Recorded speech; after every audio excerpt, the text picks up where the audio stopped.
Per la prima volta la città di San Donà di Piave ospita la Festa Nazionale dello Sport. Domenica 3 giugno si inizierà la manifestazione alle ore 10 presso il Monumento ai Caduti, per poi proseguire, accompagnati dalla banda di bersaglieri, al Parco Fluviale fino alle 18:30.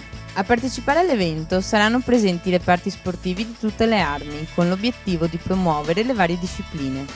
Ma non solo. Il CONI, Comitato Olimpico Nazionale Italiano, presenzierà per premiare gli sportivi che più si sono contraddistinti, come ad esempio Giorgio Chinellato, vicario della Federazione Italiana Cronometristi, che ha ottenuto la stella d'argento al merito sportivo per l'anno 2009, un merito riconosciuto anche a dirigenti sportivi che hanno ottenuto ottimi risultati. Durante la giornata si potranno vedere le tecniche e le particolarità di tutti gli sport e in una città dove il volley maschile e femminile si contraddistingue, non può mancare la possibilità di vedere partecipare a un torneo.